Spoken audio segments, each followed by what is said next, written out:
En esta mesa de biotecnología en plantas aromáticas y medicinales y qué perspectivas de la biotecnología en el mejoramiento de aromáticas y medicinales, vamos a tener 3 expositores. El primero de ellos va a ser el ingeniero agrónomo Julián Guariniello, egresado de la Facultad de Agronomía de la Universidad de Buenos Aires y doctor en Ciencias Aplicadas en la Universidad Nacional de Luján. Se capacitó en biotecnología vegetal, especialmente en lo que es cultivo in vitro.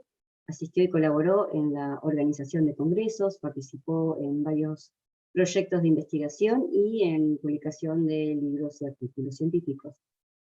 En la actualidad integra el grupo de plantas aromáticas y medicinales nativas del Instituto de Recursos Biológicos de INTA, y en la actualidad se dedica a la caracterización y multiplicación y también en la domesticación de poblaciones de poleo. En segundo lugar, voy a presentar yo un trabajo, pero me presento después. Y en tercer lugar, el doctor Guillermo Marcial, que es licenciado en biotecnología, egresado de la Universidad Nacional de Tucumán, doctor en la misma universidad, y durante su formación de posgrado, llevó a cabo su investigación en el Cancer and Genetic Research Center en la Universidad de Florida, y actualmente se desempeña como investigador asistente de CONICET en Celera desde el 2018 en Tucumán, Argentina. Por último, me presento yo. Soy investigadora en el área de evaluación, domesticación y desarrollo de germoplasma en el grupo de aromáticas y medicinales nativas del IRB INTA. Soy profesora en la Universidad de Morón, en las materias de citogenética, biodiversidad y también en ciencias de la tierra. Bueno, participé en congresos y reuniones científicas nacionales e internacionales. He participado también en publicaciones y me desempeño también como directora de tesinas en la licenciatura de genética y en biología en la universidad. Y también, bueno, dicté algunos cursos y talleres de perfeccionamiento. Bueno, dicho esto, lo invito a Julián a que haga su presentación. Ahí voy a compartir pantalla. Patricia, ¿puede ser que esté como host yo? Estás como, sí, ya estás como, Sí. como el Porque me aparece anfitrión, gente así para ya podés compartir pantalla. Necesitaba ponerte así para que pudieras compartir pantalla. Gracias.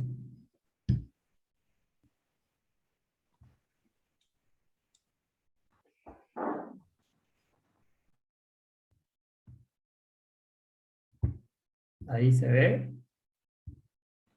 Sí, se ve perfectamente. Sí, Juli, sí. Bueno, la charla que hoy titulé, bueno, primero agradezco a la organización por haberme invitado. Me especializo más en cultivo in vitro, pero voy a dar un pantallazo general de cómo la biotecnología podría ser una herramienta útil para el mejoramiento de aromáticas y medicinales nativas. Bueno, la biotecnología al servicio de las plantas aromáticas medicinales nativas es el título de mi presentación.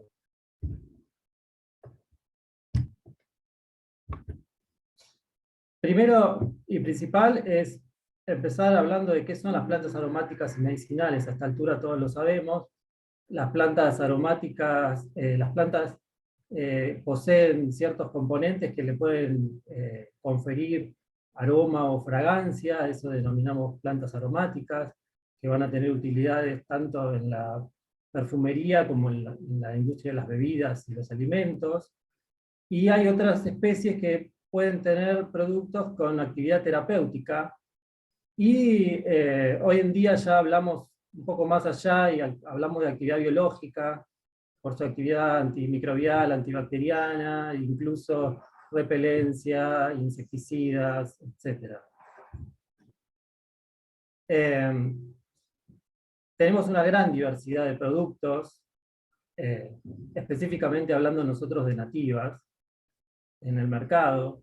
Tenemos productos de diferente grado de industrialización en los comercios, desde una hierba y una droga pura en una arboristería para hacer infusiones o mezclas, hasta las hierbas compuestas, donde se incorporan plantas aromáticas, o un poco más procesado, donde tenemos extractos, o en la homeopatía, las tinturas, o en los extractos incorporados en la industria de las bebidas y licores, en la perfumería, o productos mucho más tal vez desarrollados, como shampoo, el famoso shampoo EcoHair, producto de CONICET y de un laboratorio privado, que bueno, es un poco la estrella en este tiempo por el desarrollo tecnológico que tuvo. Pero bien, las plantas nativas sufren de la degradación de sus ambientes naturales, especialmente por la urbanización, el avance de la urbanización y el turismo, los incendios naturales y no naturales, y principalmente por su explotación no sustentable. La recolección natural, que en poblaciones ancestrales era sustentable, llevado a una escala industrial y mal manejado, lleva a la sobreexplotación del recurso. Entonces la problemática que tenemos es que las plantas aromáticos medicinales nativas conforman una fuente potencial de metabolitos útiles, muy poco estudiados, y la explotación a gran escala y la intervención en su ambiente ha puesto en riesgo estos recursos. Para esto tenemos ciertas soluciones que podemos dar. En primer lugar, a la caracterización, que es algo que ya se viene haciendo, la caracterización a todo nivel, taxonómico, botánico, micromorfológico, las inscripciones en las farmacopeas de las especies. Luego tenemos otro proceso que es la conservación. Necesitamos conservar los recursos. Luego de caracterizarlos hay que conservar la mayor cantidad de diversidad posible de estos recursos. Estamos hablando de los bancos de germoplasma. En nuestro país, bancos de germoplasma de aromáticas nativas, si existen bancos de germoplasma de alguna nativa, es en centros de estudio, pero no hay nada formalizado ni red de bancos de germoplasma de plantas nativas. Y por último tenemos su aprovechamiento. Las plantas obviamente generan trabajo y generan dinero, generan ingresos y son un producto, y hay mucha gente que vive familias, agriculturas familiares sobre estos recursos. Por lo tanto, es importante lograr una recolección sustentable de estos recursos, algo que los pueblos tradicionales que viven de estos productos lo hacen y lo conocen. Y por otro lado tenemos lo que podemos llamar llevar la planta a un nivel productivo, y estamos hablando específicamente de domesticarlo y generar un cultivo. Obviamente la domesticación y la generación de un cultivo de una planta nativa no reemplaza la recolección sustentable, porque sería un problema sociológico. ¿Qué hacemos con todas esas familias que subsisten por esa metodología? Por lo tanto, sería algo complementario. Y un paso más allá, luego de la domesticación y mejoramiento del cultivo, es no solo generar la biomasa a campo que podríamos generar, sino tal vez generar directamente los metabolitos secundarios que puedan ser útiles para la industria, ya sea la industria farmacéutica o la industria cosmética o cualquier otra industria. Para esto obviamente estamos hablando, cuando hablamos de conservación, estamos hablando de que todos estos procesos están amparados y están dentro de un marco del convenio de biodiversidad, donde los recursos genéticos tenemos que recordar que son del patrimonio de los pueblos. Y entonces tenemos a la biotecnología que puede ayudar en todos estos procesos, acelerando los procesos o mejorando los procesos.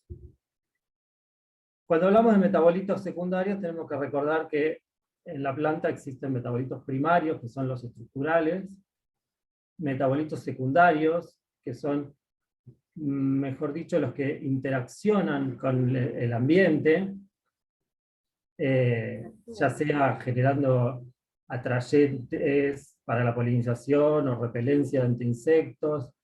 Y bueno, y luego tenemos un sistema hormonal, y los metabolitos secundarios interactúan tanto con el sistema hormonal como pueden ser interconvertidos a metabolitos primarios.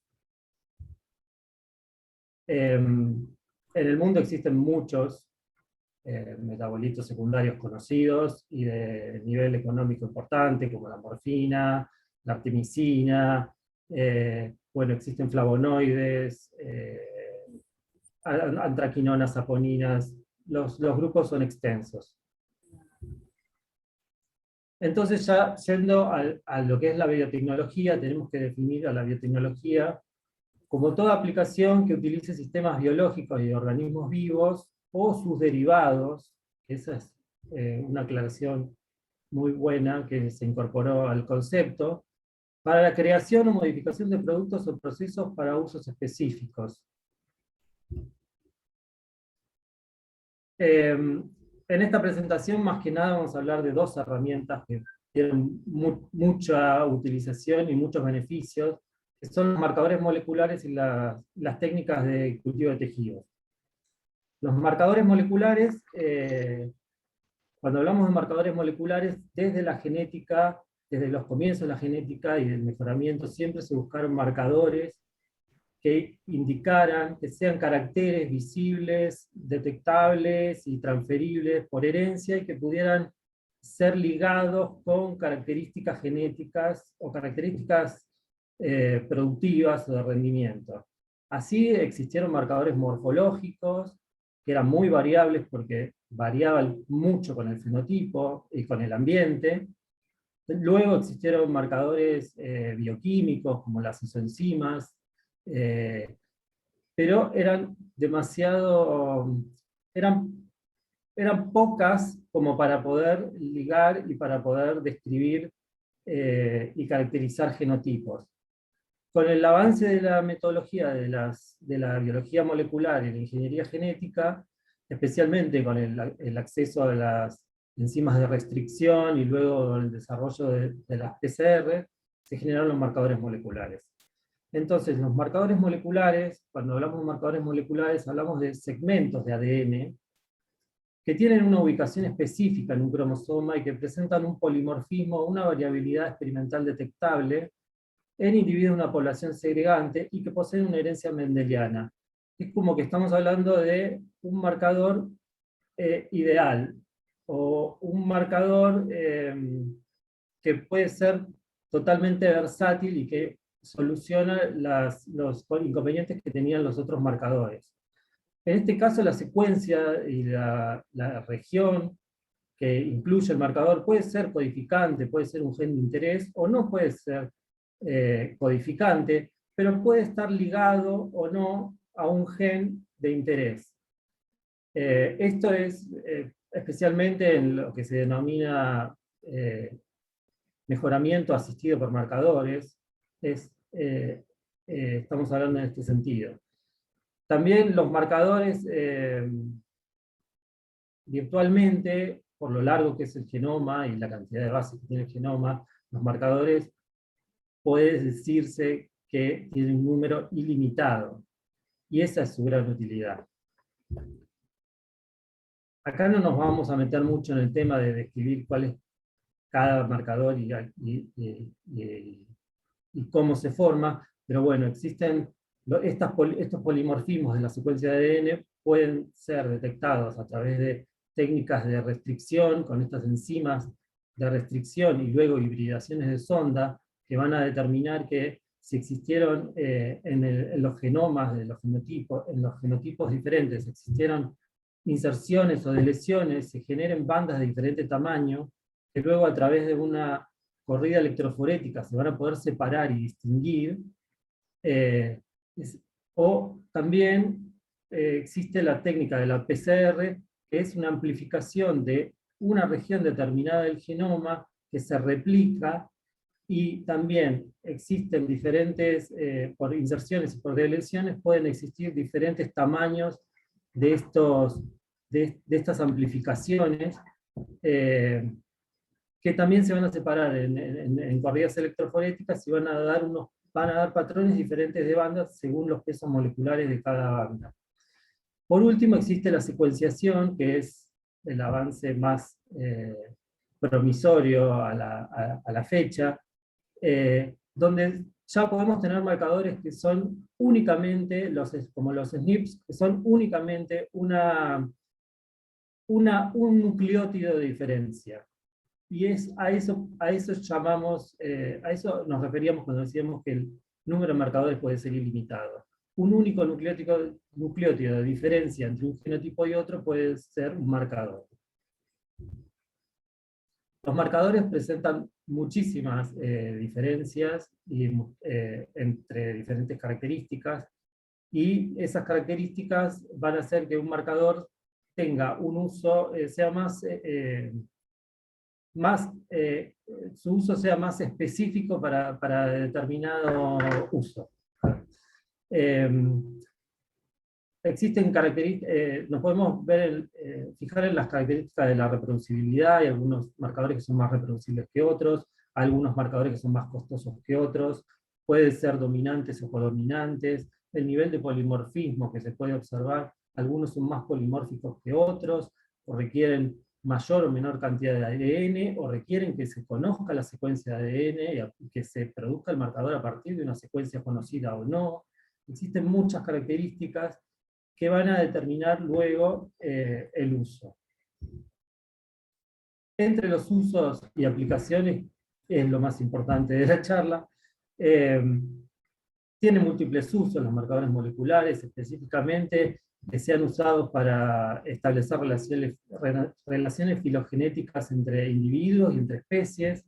Esto es especialmente útil para la taxonomía, en análisis de estructura y diversidad genética entre poblaciones naturales y de mejoramiento, y de bancos de germoplasma. Esto son sumamente útil para el mejoramiento, porque si vamos a hacer cruzamientos de una población base, no vamos a cruzar genotipos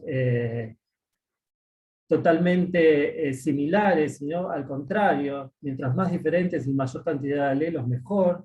Y en el banco de germoplasma es totalmente inverso, no vamos a introducir más material en un banco de germoplasma que sea igual.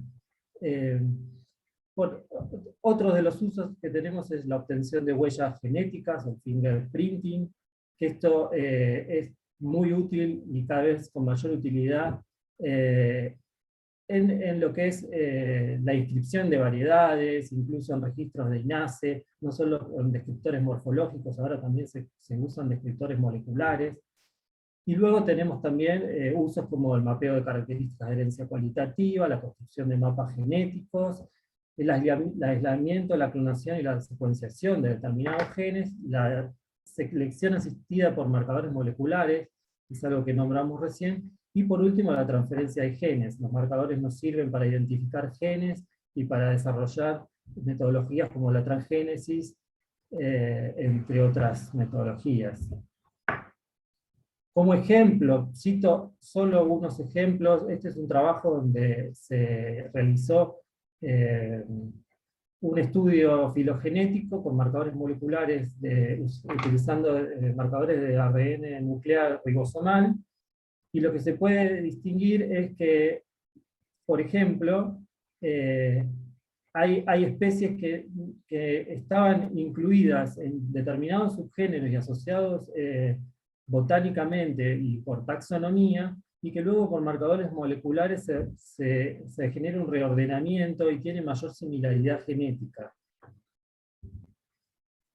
Luego cito otro trabajo que Martín Arteaga y Marcos están en la sala, este sí en especies, bueno, el anterior también estaba la Phytolacca tetrámera, pero en este es una aromática de interés, porque es la peperina, que es un estudio poblacional de diversidad genética que se realizó en poblaciones de Córdoba, San Luis y Tucumán, y donde se ve que hay una...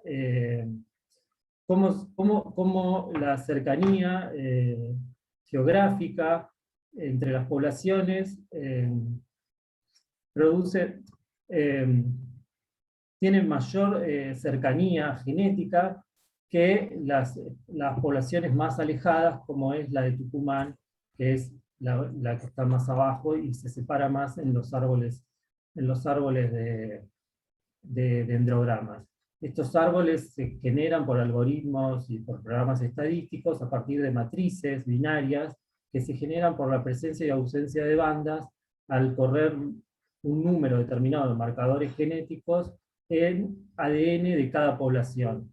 Mientras mayor polimorfismo tengan los marcadores, mayor patrones de banda y mayor ingreso de datos y mayor certeza de estos dendrogramas de diversidad.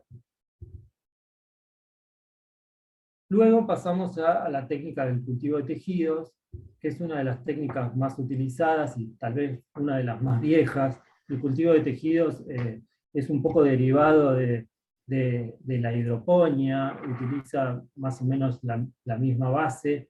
El cultivo de tejidos consta esencialmente de aislar una porción de la planta y proporcionarle artificialmente y en asepsia condiciones físicas y químicas apropiadas para que las células expresen su potencial intrínseco o inducido. Esto, en pocas palabras, es generar un cultivo y utilizar la totipotencialidad celular para poder generar un cultivo en condiciones controladas a partir de cualquier célula vegetal.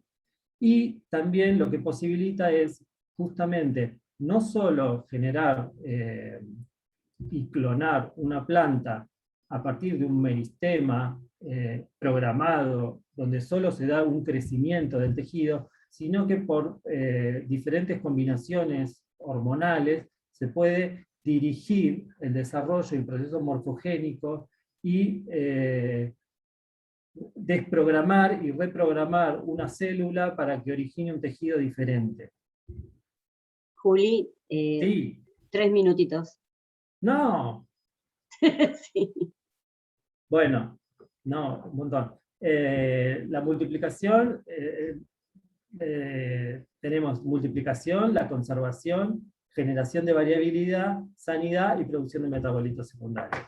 Esto lo vamos a pasar. De la multiplicación, ya los ciclos de multiplicación ya se habló en el curso de cannabis. Patricia, vos por ahí hablas un poco más.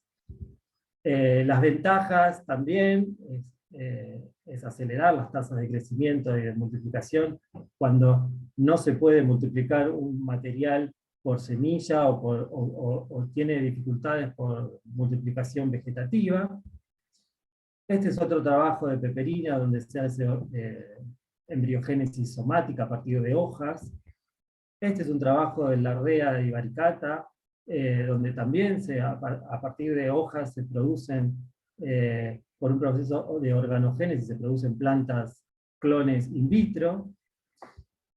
Dentro de la conservación tenemos conservación in situ y conservación ex situ, y dentro de la conservación ex situ tenemos los bancos de semillas, pero ¿qué pasa cuando las plantas no tienen semillas aptas para ser conservadas o se propagan solo vegetativamente? Entonces las técnicas de crioconservación y de cultivo de tejidos son una herramienta útil para este uso, esta aplicación. Las herramientas de conservación in vitro, justamente tenemos dos opciones. Una de las opciones es la versatilidad del cultivo in vitro, que así como un ciclo de micropropagación puede multiplicar plantas en condiciones óptimas de un medio de cultivo. Si ese medio de cultivo se disminuye su nutrición, se disminuye sus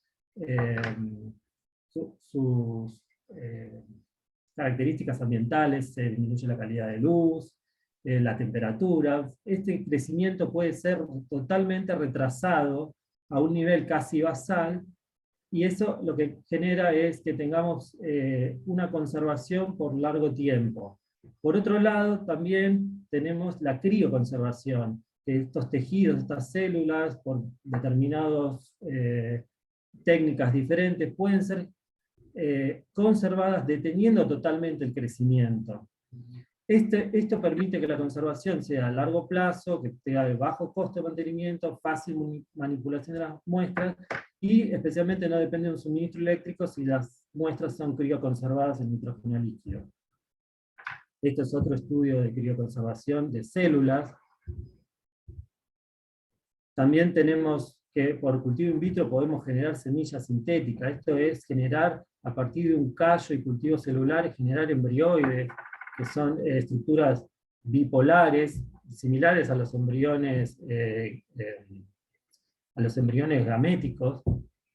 Y esos embriones pueden ser recubiertos y se puede generar una cubierta similar a un endosperma a partir del uso de alginato, que esta cubierta le va a dar protección, nutrición, permeabilidad y puede ser biodegradable. Estos embriones somáticos podrían sembrarse directamente y podría germinar una planta. Esto es totalmente útil para las plantas que tienen problemas que no producen semilla fértil. Existen, bueno, estudios donde se ajustan todas estas variables para generar estas semillas artificiales. Estas semillas artificiales también es un método más de conservación. Sí, Juli, anda redondeando, please. ¿Eh? Anda redondeando. Bueno, esperá, voy a las últimas.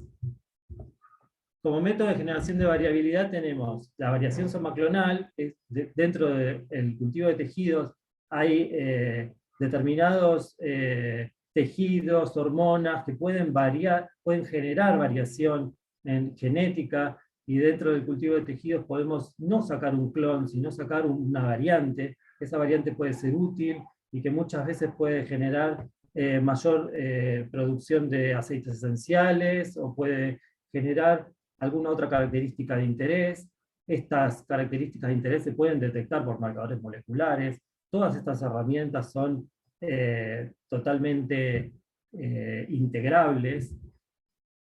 Luego tenemos modificación de ploidía, se pueden generar cultivos haploides a partir de anteras, como en este caso en una planta que es de cruzamiento, es una planta de cruzamiento, pero que tiene totalmente autoincompatible, entonces no puede ser autopolinizada, entonces se generan por cultivo de anteras, se generan dihaploides totalmente homocigóticos. La hibridación somática también se ha utilizado, por ejemplo, en menta, para introducir una característica de resistencia a patógenos de una menta a otra. Se han generado híbridos que también se pueden observar por marcadores moleculares. Luego tenemos, por supuesto, la transgénesis,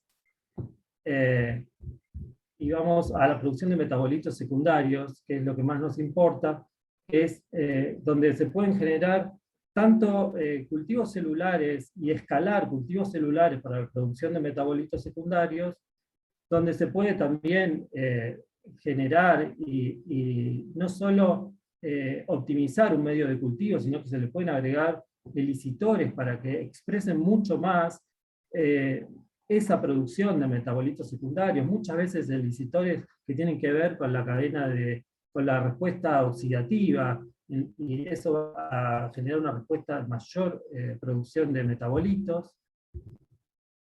Y por último tenemos la producción de raíces, que esto es, creo que, uno de los mayores usos que se está dando, y el escalado en producción de cultivo de raíces. Muchos cultivos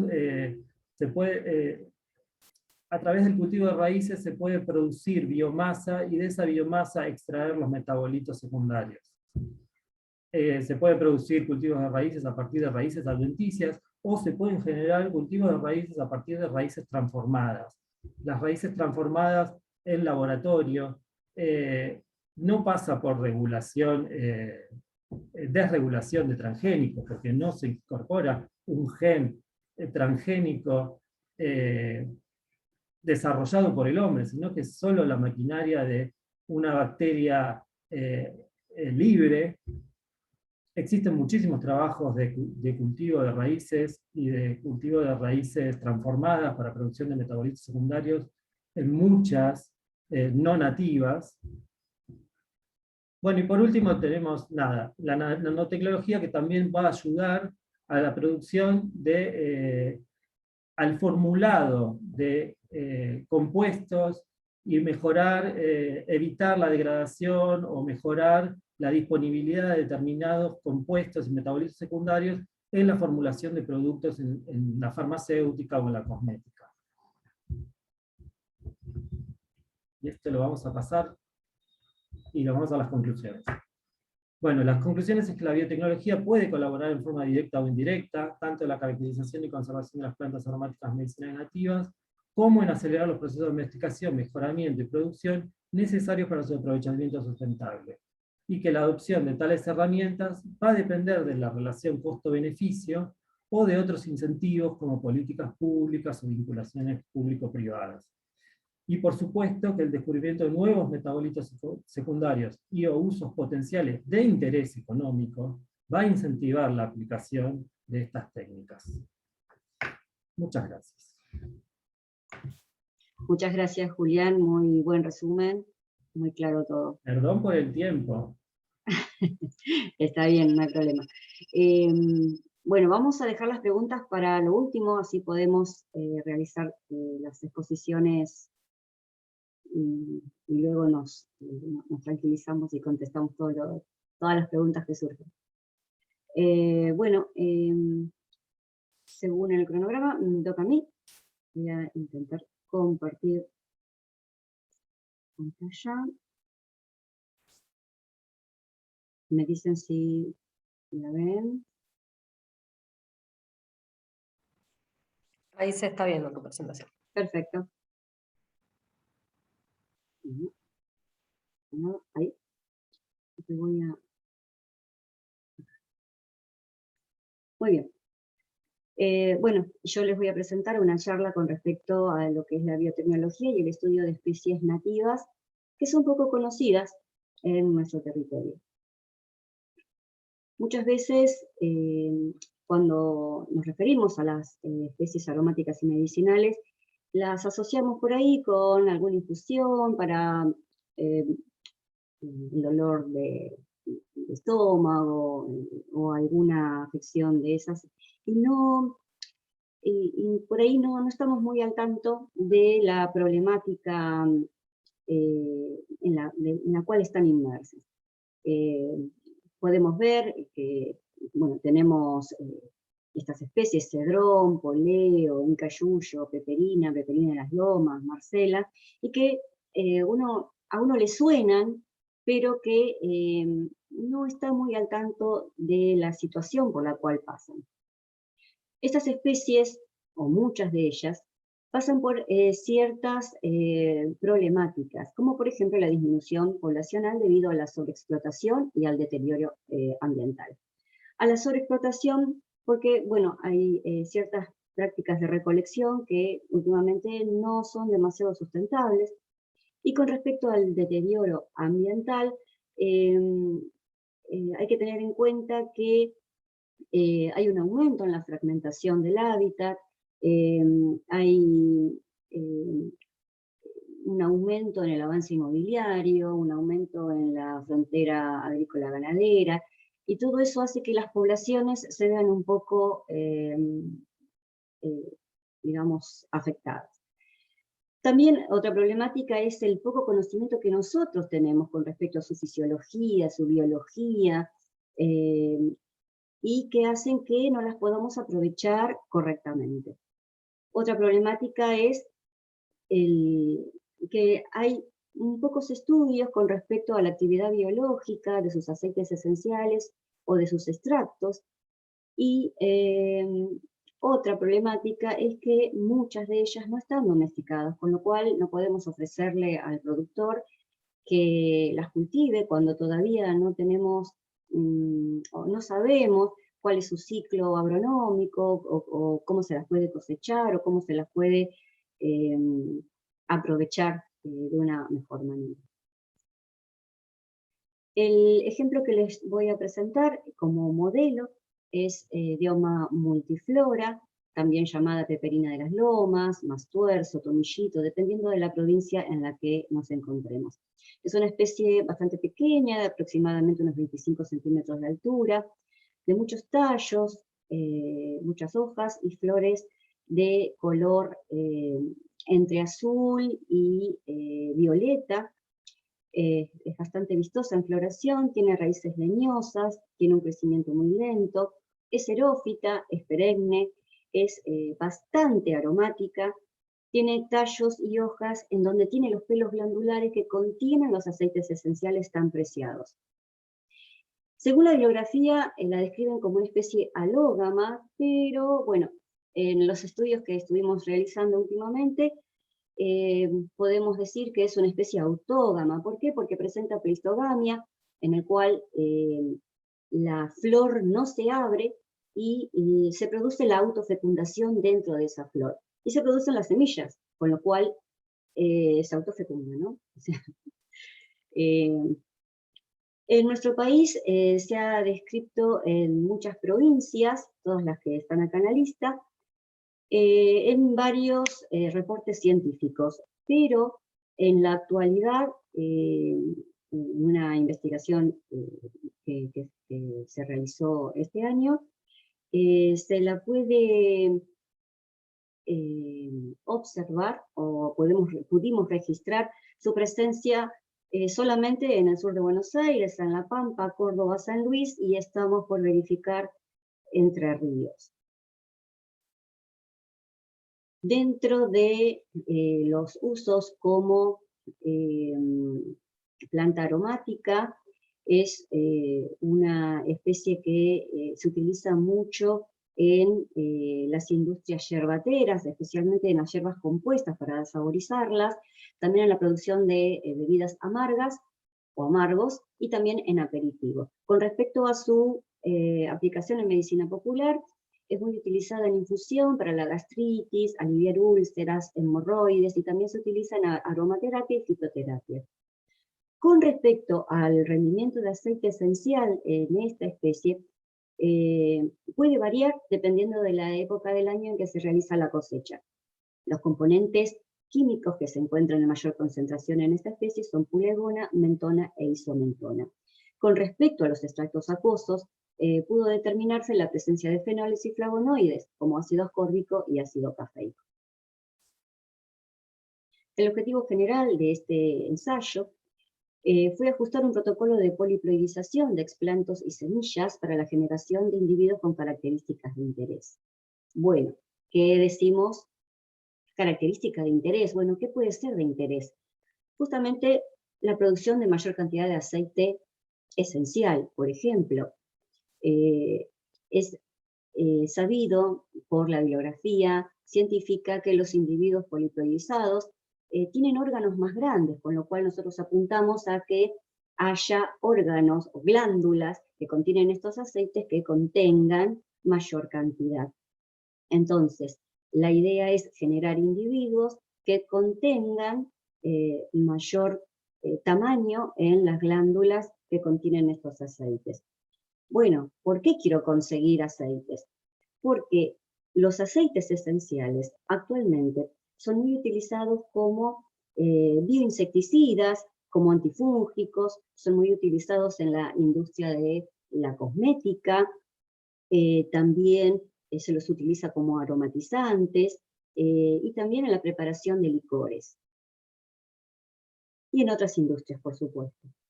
Los objetivos específicos que se plantearon, primero fueron la caracterización de los ejemplares silvestres que se obtienen de las colectas en las diferentes provincias, y luego obviamente caracterizar los poliploides generados de esas poblaciones y compararlos.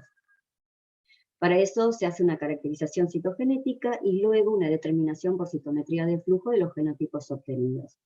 ¿Por qué? ¿Por qué todas estas caracterizaciones? Porque una vez que se obtiene un poliploide hay que hacer una caracterización para poder compararlos con los silvestres y generar los descriptores que nos van a servir para poder registrar una posible variedad el día de mañana. Lo primero que hay que hacer es solicitar los permisos a las provincias correspondientes y solicitar los seguros para poder trabajar tranquilos. Una vez que se está en el lugar digamos, en el cual se obtuvo alguna georreferencia por alguna publicación o por algún contacto con alguna persona que conoce la especie in situ, se colecta el material, se colecta material para herbario y se colectan semillas. Dentro de la caracterización de esas semillas, ustedes pueden ver acá el tamaño muy pequeño que dificulta por ahí la manipulación y las mediciones. Son semillas de aproximadamente 1 milímetro de longitud en promedio, en las cuales se hicieron las caracterizaciones externas e internas en las semillas. Se pudo caracterizar el tipo de embrión, se pudo ver que producen un mucílago de reacción fuerte, y con respecto a la exomorfología, se logró medir en las diferentes poblaciones la longitud de la semilla, el ancho, el hilo basal, el espesor del tegumento, y se pudo pesar 1000 semillas, lo que nos dio el P1000. También pudimos realizar o determinar el poder germinativo, que en estas poblaciones ronda el 60% al 65% dependiendo la población. Una vez que tenemos caracterizadas estas semillas, bueno, se lleva un pool de ellas a realizar ensayos para ajustar el tipo de sustrato para este tipo de especie. ¿Qué significa eso? Bueno, estamos buscando el mejor sustrato con la mejor aireación, con la mejor tasa de humedad, con los mejores nutrientes, para que se desarrollen mucho mejor y poder conservarlas, poder llevarlas a macetas individuales al invernáculo y luego propagarlas, ¿no? También lo que se hace es introducir el cultivo de tejidos ajustando un protocolo in vitro. Entonces, a partir de esas plantas, seleccionamos los individuos que son promisorios a partir de sus rasgos fenotípicos. ¿Qué nos interesa con el cultivo de tejidos? Bueno, realizar la micropropagación, conservar ese germoplasma y también eliminar los patógenos que me puedan dañar ese germoplasma. ¿Qué vamos a tener en cuenta para que el protocolo sea óptimo, sea efectivo dentro del cultivo in vitro? En primer lugar, tenemos que tener en cuenta el genotipo que estamos evaluando. En segundo lugar, el tipo de explanto. El explanto es la porción de la planta que yo voy a ingresar al cultivo in vitro, que puede ser una hoja, un pedacito de raíz, un tallito binodal, mononodal. También tengo que tener en cuenta cómo hago la asepsia de ese material para introducirlo en el cultivo in vitro. Es decir, tengo que regular todo aquello que me mate bacterias, hongos, etcétera, cualquier patógeno, pero que no me dañe ese explanto. También tengo que evaluar o hacer un screening de la composición del medio de cultivo. No es lo mismo un medio de cultivo muy enriquecido con otro más empobrecido. Hay diferentes tipos de medios de cultivo en el mercado y nosotros tenemos que ir evaluando qué le gusta más, entre comillas, a nuestra especie. También tenemos que evaluar no solamente el medio de cultivo, sino también las propiedades físicas de ese medio, es decir, si lo vamos a colocar en medio de cultivo líquido, semisólido o sólido. Y también, y no menos importante, la concentración de auxinas y citocininas para la generación de raíces o de tallos. Entonces, el balance adecuado también es algo muy importante a tener en cuenta. Entonces, los pasos a seguir en la introducción a cultivo in vitro, lo que vamos a hacer es acondicionar las plantas madres, ¿sí? Desinfectarlas, ponerles algún antifúngico, limpiarlas, sacarles la tierra excesiva. Luego se hace una desinfección superficial de los explantos antes de colocarlos en el cultivo y se realiza el establecimiento del cultivo. En segundo lugar, tenemos el paso de multiplicación, en el cual tenemos que ver las concentraciones de reguladores de crecimiento, si es que es necesario, porque hay especies que no necesitan del agregado de hormonas para enraizar o para generar brotes. Después tenemos que ver la frecuencia del repique. El repique es pasar el explanto de un medio ya envejecido a uno nuevo. Esto se puede hacer cada 15 días, cada un mes, cada lo que la planta requiera, ¿sí? Y todo va a depender si yo lo que estoy haciendo es generar multibrotación o simplemente hacer la conservación de ese germoplasma. También tengo que evaluar la tasa de multiplicación, es decir, por ejemplo, ustedes ven acá de un segmento binodal, se genera uno con multibrotación, poniéndoles las hormonas adecuadas. Tengo muchos brotes y esos después los pongo en tubos individuales para generar una plántula individual. Entonces, eso es importante, saber desde un explanto cuántos voy a tener o cuál va a ser el porcentaje de éxito en la multibrotación. Finalmente, en esta parte, el enraizamiento, en el cual tenemos que considerar aquellos factores que favorecen la iniciación de las raíces, que pueden ser la temperatura, que pueden ser el agregado de diferentes hormonas. Y también prepararlas a estas plántulas para ser transferidas a condiciones ex vitro. En la aclimatación es un gran cuello de botella en la técnica. ¿Por qué? Porque las plantas hasta este momento han tenido todo. Han tenido sus nutrientes, han tenido la temperatura adecuada, la luminosidad, la irradiación adecuada. Entonces, se presenta una gran problemática. Hay que enseñarles, entre comillas, a realizar el intercambio gaseoso, es decir, a que abran sus estomas, hay que enseñarles, hay que incentivarlas a que incorporen los nutrientes a través de las raíces, y todo eso lleva un tiempo y mucha dedicación, y muchas se pierden en el camino. Entonces hay que ajustar muy bien el tema de la aclimatación.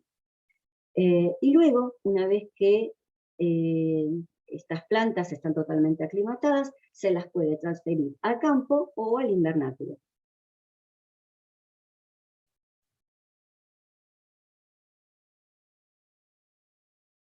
Una vez que ya tenemos ajustado el protocolo in vitro, pasamos al protocolo de poliploidización. Yo les había comentado que la poliploidización tiene como objetivo el generar un aumento en los órganos, pero antes que eso pasan un montón de otras cosas. En primer lugar, el agente antimitótico que se utiliza generalmente es la colchicina, que es un inhibidor de la mitosis. Lo que hace es disgregar el uso mitótico en la división celular, entonces los cromosomas no se reparten equitativamente a las células hijas. Entonces hay células que quedan con más cromosomas y células que quedan con menos cromosomas. Las que nos interesan son las que tienen más. Entonces, una vez que conseguimos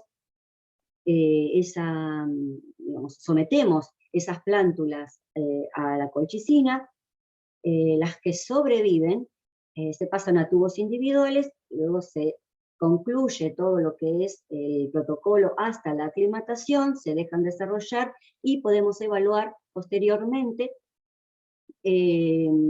por ejemplo, algunos órganos. En este caso, las hojas, ustedes ven acá en este gráfico en el cual pudimos hacer las comparaciones del material silvestre con el material poliploidizado, en el cual medimos la superficie foliar, la longitud de los estomas, el diámetro de los tricomas glandulares peltados y la longitud de los pelos tectores.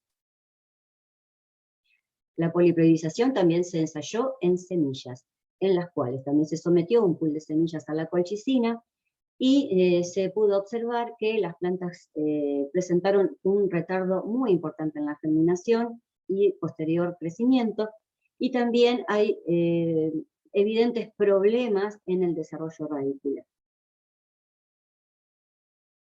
Bien, como yo tengo teóricamente una planta poliploidizada, necesito contar los cromosomas. Para eso hay que estandarizar un protocolo. No todas estas especies tienen realizada su citogenética.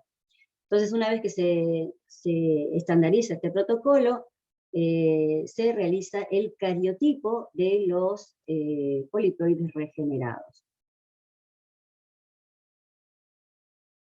Y para terminar de corroborar si es un poliploide o no, hacemos una determinación por citometría de flujo y vemos si el contenido de ADN es mayor que el silvestre, que el material silvestre. Entonces, en esta parte de la imagen, en la parte izquierda, tenemos el ejemplar silvestre y en este el ejemplar poliploidizado. Lo que pueden ver acá arriba son los tamaños, y la comparación de los tamaños de las hojas. En el medio, la comparación de los perfiles obtenidos por el citómetro de flujo. Pueden ver acá en el silvestre hay un solo pico, y acá hay dos.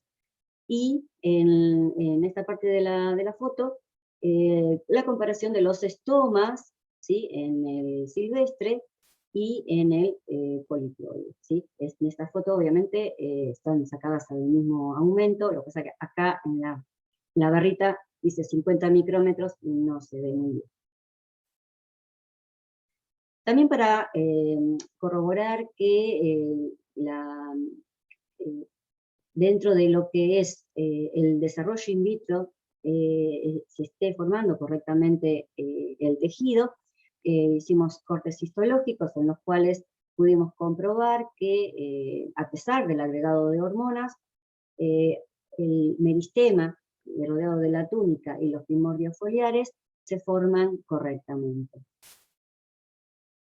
Bien, ya tenemos las plantas. Tenemos la planta, por ejemplo, en la maceta, en el invernáculo o a campo. Es momento de la cosecha. Vamos a cosechar y vamos a destilar las partes aéreas, ¿sí? Vamos a obtener un porcentaje en la cantidad de aceites esenciales, y bueno, obviamente los vamos a comparar con el porcentaje o el rendimiento de aceite esencial de los ejemplares silvestres. Una vez que obtenemos los aceites esenciales, podemos evaluar la actividad biológica que tienen estos, y también la actividad biológica con respecto a los componentes no volátiles.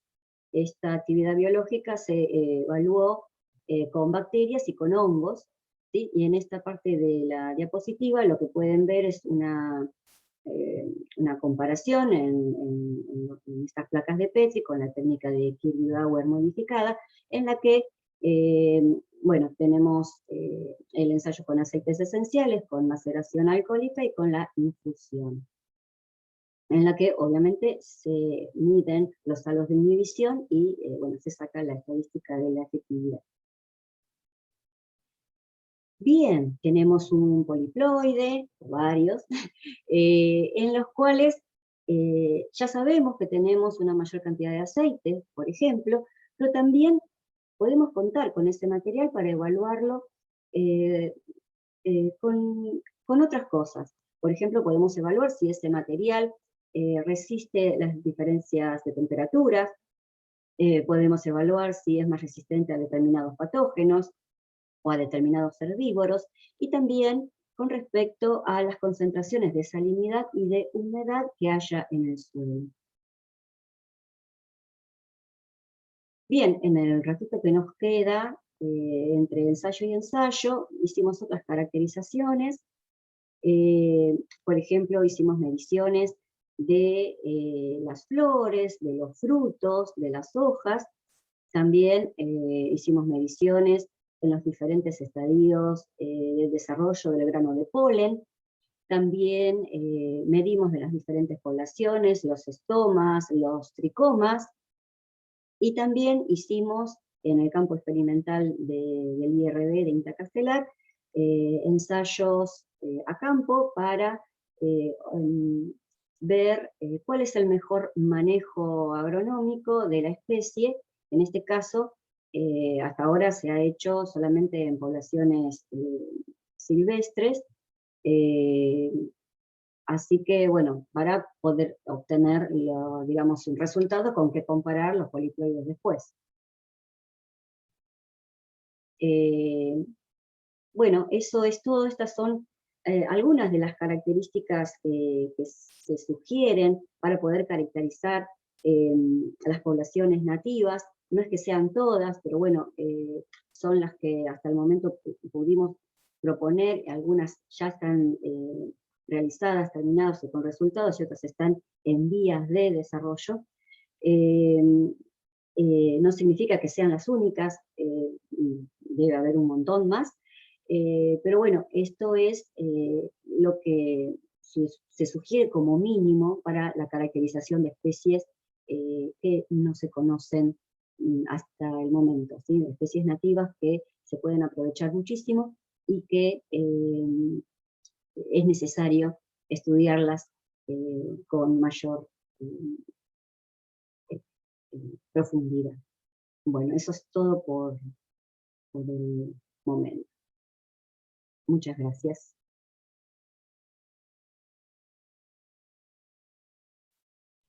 Bueno, sí. Buenas. Sí. Me tocaría a mí ahora. Exactamente. Bueno, ahora a Guillermo Marcial, que ya lo presenté al principio. Bueno, como dije al principio, dejamos las preguntas para el final, así nos podemos explayar tranquilamente. Bueno, Guillermo, tu presentación. Bueno, muchas gracias. A ver, voy a ver si para compartir pantalla. Compartir. A ver. No sé si... Ahí está empezando la transmisión. Ahí se ve. Genial. A ver. No te pude mandar más temprano. Bueno, ahí está. Bueno, primero que nada, muchas gracias. ¿Se ve bien? ¿Se escucha bien? Sí, ahí se ve pantalla completa. Sí, sí. Bien, Gracias. muchas gracias. Primero que nada, muchas gracias por la invitación a este congreso para disertar sobre mi tema. Actualmente, hasta el año pasado, hasta este año trabajaba en Cerela con ICED, ahora trabajo en ICITAC Córdoba, así que tuve un cambio de lugar de trabajo, eso nada para aclarar. Y mi tema principalmente se basa en plantas aromáticas medicinales y bacterias lácticas probióticas para el trastorno, para controlar trastornos gastrointestinales. En este caso, yo una de mis plantas que trabajé es Incayuyo, y con eso desarrollé mi tesis y mi postdoc. Bueno, ahora mi idea principal es hablar sobre el tema de las aromáticas en la medicina, y ver la problemática que hay hoy en día con respecto a estas plantas, y cómo llega de una planta de campo a elaborarse un producto con base biotecnológica con una finalidad sobre la salud humana. Por lo tanto, mi tema es aromática en la medicina, desde el campo hasta un producto con base biotecnológica. Primero tenemos que tener en cuenta que hay un montón de plantas, y en Argentina hay aproximadamente 10.000 especies nativas. De esta cantidad de especies nativas, muchas de estas plantas son medicinales, como amaranto, calafate, ambaya, tamisque, etc., que son autóctonas de la Argentina. Sin embargo, hay otras plantas que son, además de medicinales, son aromáticas, y ahí podemos diferenciar entre dos grandes rubros. Tenemos entre las de uso culinario, que son las mayormente conocidas, que se usan para la elaboración de alimentos, como condimentos, etc. Y otras plantas quizás menos conocidas, dependiendo de la zona, o más conocidas, que son las principales especies, son las miáceas, verbenáceas, esteriáceas. Y en este caso, podemos ver muchos nombres. En ese caso, recién hablé sobre Piedra Loma Patricia, y ahí tenemos un montón, como peperina, muya muya, poleo, el incayuyo, que es con la especie que yo trabajo, salvia lora, cedrón, burro. Generalmente se la consume en forma de infusiones, en mate, en hierbas compuestas, entre otras cosas. Los principales usos. Uno, cuando va a buscar información sobre para qué sirve cada una de esas especies, se puede encontrar con 10.000 datos que sirven para todo. sirven para el dolor de cabeza, estómago, articulación, infecciones, resfrío, etcétera, etcétera, etcétera. También de eso, ¿de qué forma se la... A ver, ¿de qué forma se la puede usar? Puede ser de forma oral o de forma tópica. O sea, generalmente se toma como infusión o se puede hacer como un ungüento para poner en piel. ¿Y qué tipo de muestras se usan? Generalmente son extractos acuosos, que puede ser infusión, decocción, también puede ser tinturas hidroalcohólicas, aceites esenciales o macerados. Y ahí que tenemos un gran drama, porque muchos de estos datos que tienen efectividad, o sea, los principales usos, están basados en la medicina tradicional o popular y no en la medicina científica. Y cuando uno quiere encontrar datos científicos sobre estas especies, hay muy escasos, que es lo mismo que habló Patricia anteriormente. Hay muy pocos casos y comprobado todas las propiedades de estas plantas. Las propiedades son también diversas, como dijo Julián y Patricia, también tiene efectos antimicrobianos, antiinflamatorios, antitumorales, etcétera, de propiedades. Solamente que todas las propiedades no están científicamente comprobadas, por lo tanto muchas de estas especies no son tan efectivas como se piensa. Uno de los principales casos es cómo se obtiene el principio activo de estas especies, porque generalmente me dicen tal planta tiene tal efecto en la salud, o tiene efecto a nivel gástrico, tiene efecto de dolor de cabeza. ¿Cómo la consumo? En forma de una infusión, en forma de una decocción, una destilación, o hago una tintura con etanol. Entonces, depende de eso, depende de dónde está el principio activo, es donde va a tener efecto esta especie. Por lo tanto, es muy importante saber qué parte de esta planta consumir. Los compuestos naturales son diversos. Estos compuestos naturales son los que le dan principio activo a la planta. Pueden ser compuestos fenólicos, flavonoides, polisacáridos o terpenos. Generalmente las plantas aromáticas son muy ricas en terpenos y sexterpenos. La efectividad y dosificación. Acá hay que tener en cuenta que la efectividad, para confirmar la efectividad de un producto, lleva mucho tiempo, muchos años invertido y mucho dinero invertido. Porque en este punto se tiene que determinar cuál es el principio activo, la toxicidad del producto generado, porque puede ser que un extracto tenga cierta actividad sobre alguna dolencia, pero el consumo de esta sea tóxico, tenga un efecto tóxico a cierta concentración. Por tanto, se recurre a ensayos in vitro e in vivo, en ese orden, para determinar cuál es la efectividad de la misma, cuál es la toxicidad que pueda tener o no. Una vez llevado a cabo los ensayos in vitro e in vivo, se puede optimizar la dosis mínima. ¿Por qué mínima? Pues es lo mínimo para tener un efecto destacado en la salud. De esta forma, también se tiene que evaluar cuál es la presentación o qué forma se puede administrar este producto, ya sea una bebida, una pastilla, o puede ser un agente, no sé, como en mates, o puede ser cápsulas con polvo deshidratado de la planta, del extracto acuoso, del extracto etanólico, o de otros extractos. Después viene la formulación de un producto. Acá esta formulación, es lo que decía recién, es sobre que puede ser polvo deshidratado, puede ser cápsulas, puede ser crema, si es sobre uso de piel. Después las tinturas se la usan muchas veces en terapias con plantas medicinales, pero usando solventes no tóxicos. En muchos casos hay que tener en cuenta que la actividad principal o el principio activo se encuentra en solventes, en extractos metanólicos, de acetato de etilo, que es muy difícil de administrar o convertirlos en un producto de fácil consumo en la sociedad. Además de esto, hay que tener en cuenta la conservación de este producto. Hay que analizar la vida de estante, la estabilidad química, que la actividad de dicho extracto se mantenga estable en el tiempo, y que además este producto se contamine con otros agentes, generalmente cremas o infusiones, o se pueden contaminar con otros agentes externos que cambian las características de la calidad del producto. La problemática que vamos a tener con respecto a este tipo de plantas es la siguiente. Una, la toxicidad. Tenemos que ver los valores óptimos de administración. Muchas veces uno dice, sí, esta planta es efectiva sobre tal cosa, pero un consumo de altas concentraciones puede ser tóxico para la salud. El tiempo de administración. ¿Cuánto tiempo uno consume una planta? Generalmente uno cuando usa plantas medicinales, el consumo es en una infusión, en un té, hago un tratamiento de una semana, tomo toda mi vida con el mate. Ese tipo de administración es la que hay que tener en cuenta. Hay veces que puede ser muy tóxica, hay plantas como por ejemplo la ruda que puede ser muy tóxica si se consume a altas concentraciones y mucho tiempo. Y después la forma de administración. La forma de administración, por ahí realizar algún tipo de extracción que sea de alto costo, va a llegar a ser de alto costo como solventes orgánicos tóxicos, puede tener cierta toxicidad y afectar el rendimiento del producto. Por otro lado, uno de los principales casos es la materia prima.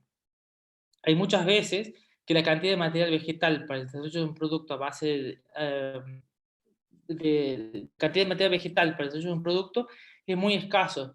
Entonces, si uno quiere transferir esos conocimientos para elaborar un producto a base de plantas medicinales y quiere desarrollar un producto, la cantidad de material que necesita para hacer ese producto no es suficiente y el mercado regional o nacional no puede suplementar, no puede otorgar esa cantidad de material para desarrollar ese producto. Además, hay baja inversión en campos de producción de aromática, en el cual la mayor producción de aromática se basa en aquellas culinarias como el orégano, tomillo, romero, laurel, perejil. Y después, inestabilidad de los cultivos para la producción. Muchas veces pasa que las plantas que uno las analiza en el campo, a campo abierto, y después las quiere llevar a campo de cultivo, no crece, no crece, la cantidad de material es mínima, el rendimiento es bajo, y es muy chistoso. En mi caso de Incayuyo, hay veces que uno encuentra la planta en medio de la montaña sobre una piedra, y la planta crece perfectamente. Después lo llevo a un campo de cultivo con todos los nutrientes, con todas las condiciones óptimas para el crecimiento, y la planta no crece. Y después selección de material vegetal. En este caso, es elevada variabilidad química de la planta, en el cual puede cambiar de una población a otra, y al tener variabilidad química puede tener variabilidad de las propiedades biológicas. También otra de las cosas es la variación del rendimiento del producto. Hay plantas o poblaciones que tienen mayor cantidad por gramo de material vegetal que otras poblaciones dentro de la misma especie. Después, escasez de los estudios, que es lo que ya vimos anteriormente. Hay muy pocos datos que avalen las propiedades de ciertas plantas. Y el empleo de pool de muestras. Este es un caso en el cual se debe a la recolección rural, en el cual generalmente los acopiadores recolectan material vegetal de distintos recolectores, y esto hace que se mezclen poblaciones. Y estas poblaciones pueden tener distintas características químicas. Y eso hace que no sea homogénea la calidad de la química del producto o del material a presentar. Ahora quiero presentar realmente otros parámetros económicos, como la dificultad de cultivo. Por ahí hay que hacer gran inversión para llevar a cabo el cultivo de plantas aromáticas. Después, campo de cultivo de recolección rural contra poblaciones nativas. Este es un caso que charlé con gente productores, en los cuales ellos no pueden competir contra la recolección rural. Ellos tienen que invertir mucho en campos de cultivo, y la gente que se dedica a la recolección no invierte en nada, únicamente recolecta de las producciones nativas. Entonces esto es una desventaja para los productores de aromáticas. Y competencias con las especies aromáticas de uso culinario. Eso sí, mucha gente o muchos productores de aromáticas, si tienen que decidir entre cultivar una aromática de uso medicinal, como cepo, oleo, incayuyo, etc., prefieren cultivar romero, orégano, perejil, que tiene mayor salida comercial y tiene mayor rendimiento. Y por otro lado, es la falta de mercados locales interesados. En el cual realmente hay muy pocos mercados, y al haber pocos mercados no hay una gran producción de estos materiales vegetales. Ahora voy a poner, para explicar de vuelta todo lo que acabamos de analizar, que fue un breve resumen, voy a explicar qué es lo que pasó con mi especie, con Lipinterifolia. Lipinterifolia es una planta aromática que habita desde el norte de Argentina hasta el centro de Argentina, provincia de Córdoba, San Luis. Es una planta sumamente aromática, tiene un agradable olor, y se la consume mucho como infusión o como suplemento en el mate. Y se usa en todo, y se usa para sin fin de dolencias. Al comienzo, perdón, estoy con un drama con acá. Bueno, al comienzo, hace 10 años atrás, cuando yo empecé a estudiar Lipinterifolia, se tenían todos estos conocimientos. Se empleaba como amenagogo, antibiótico, antifebril, sedativo y dolor de estómago. Principalmente se ingiere en forma de infusión y decocción. Las decocciones son usadas tradicionalmente contra disepsia, indigestión y trastornos de estómago. Y existían en el mercado principalmente dos compuestos, la yerba mate compuesta y el termas. Y la investigación científica, los datos científicos sobre esta especie eran muy pocos. Un trabajo de Colsarsani en 2008 que determina que el extracto acuoso de incayuyo tiene efecto antiespasmódico y lo utiliza compuestos fenólicos. Había muchos estudios sobre las composiciones de los aceites químicos, de los aceites esenciales de esta especie, en los cuales se determina hasta ese momento 2 quimiotipos de avanona y lipifolinona, y además se determinaron otros compuestos terpénicos derivados de africaneno en cayuyo. Es todo lo que había cuando yo tomé este tema en ese momento, y era toda la información que tenía. Por lo tanto, tuve que empezar a acotar a qué nivel iba a estudiar esta planta para ir acotando sobre los usos y empezar a comprobar sobre ciertas efectividades de la misma.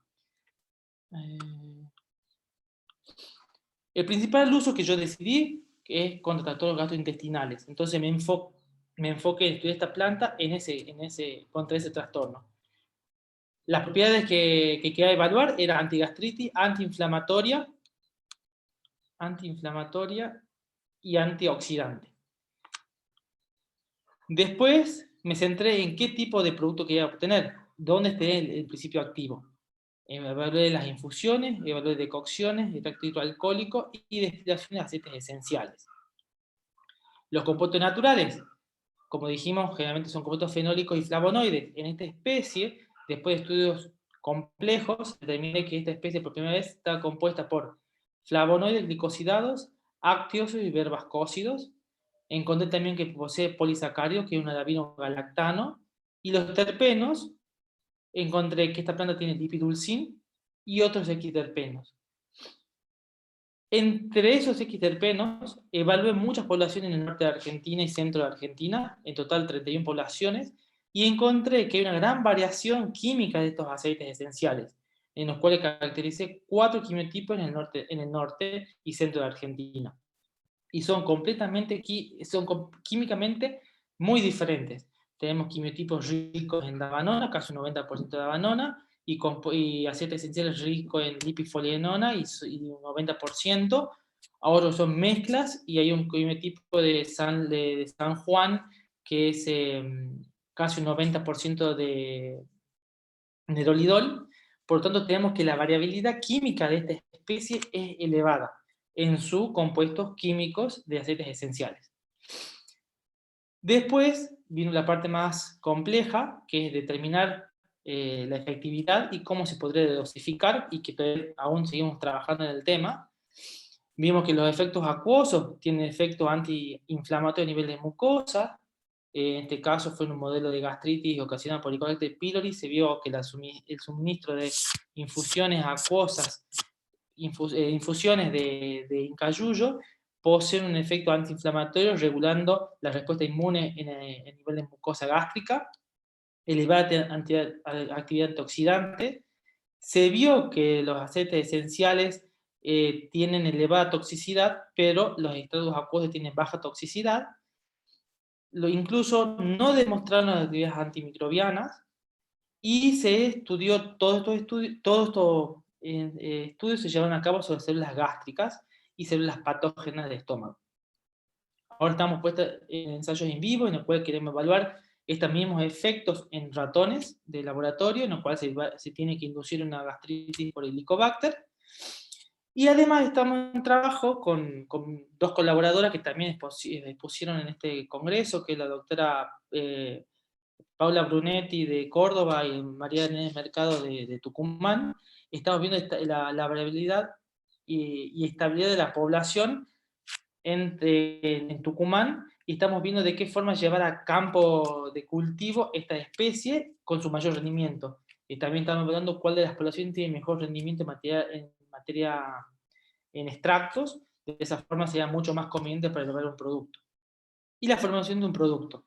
En este caso, apuntamos a 2 tipos de productos: polvo deshidratado y tinturas, debido a que esta forma es más fácil administrarlo, es más fácil distribuirlo, la estabilidad del producto, tanto química como biológica, es extensa, y además es mucho más fácil la venta o la probabilidad de variar si es una pastilla, si es una tableta, si se va a hacer frasquitos en tintura, etc. Todavía se encuentra en estudio toda esta parte.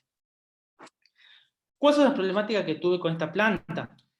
La principal problemática es la gran variedad genética que tuvo. Es cuál de esta especie, o cuál de estos quimiotipos es el que tiene el efecto. Yo estudié un solo quimiotipo, que es Davanona. En el último trabajo de María Inés Mercado, evaluamos distintos quimiotipos de la parte acuosa y vimos que la composición química es la misma entre los distintos quimiotipos, pero la proporción de los compuestos químicos varía entre uno y otro. Después, es la dificultad de campo de cultivo. Hablando con con productores de INTA de Villa Dolores en Córdoba, me dijeron que ellos por ahí prefieren cultivar especies aromáticas culinarias más que esta planta, debido a que es muy difícil el cultivo, mucho cuidado, y no hay un mercado a quien satisfacer. Entonces, de esa forma no es redituable. Después, el problema que tienen con los recolectores, en los cuales ellos no pueden competir, ya que la recolección se lleva a cabo a campo abierto, no hay inversión en eso, la gente recolecta, y después es la competencia contra los fármacos. Yo puedo decir que mi producto tiene efecto antiinflamatorio a nivel gástrico, todo, pero si tengo que competir contra un fármaco que es más barato, es más eficaz, pero puede tener problemas secundarios, hace que este producto no sea viable económicamente, o no sea viable para el mercado, para competir con otros productos ya sintéticos. Entonces, la conclusión sería: siempre que uno quiere empezar un trabajo con plantas aromáticas, es evaluar y recolectar todos los datos disponibles de la especie seleccionada, hacer un estudio profundo sobre qué es lo que conviene, qué tipo de especie conviene, estudiar la disponibilidad de material vegetal de esta especie, evaluar la variabilidad química que puede haber, decir cuál quimiotipo es el que más conviene, si hay quimiotipo o no hay quimiotipo, y determinar la presentación y caracterizar el producto. Que esto es muy importante. ¿De qué forma yo quiero vender un producto? ¿De qué forma voy a aplicar la tecnología para elaborar un producto que sea sustentable, que tenga beneficios económicos, porque eso es lo más importante en la parte de producción, y que el producto sea de agrado para el consumidor? Así que, bueno, esto es todo. Muchas gracias por la atención. Buena charla, creo que estoy en tiempo. Así que no sé, Patricia. Perfecto, Guillermo. Muchas gracias. Muchas gracias, Bien. muy interesante la disertación. Ya, de Bueno, nada. hay algunas preguntas acá en el chat. Esperen que voy al principio.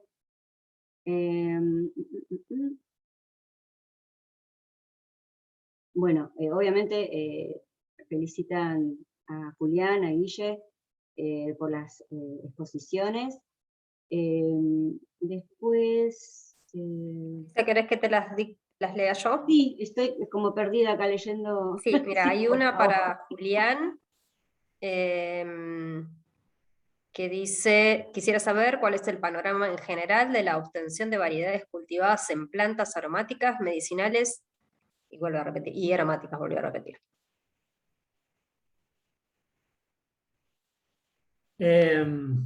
Panorama. Sobre las nativas, si estamos hablando sobre las nativas, hay muy pocos avances en domesticación.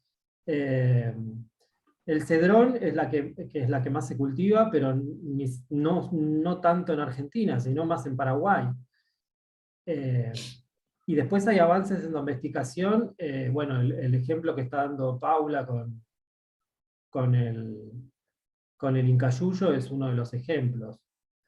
Pero en nativas no, hay estudios que están en diferentes etapas de domesticación. Bahuiñas están estudiando también en domesticación como medicinal.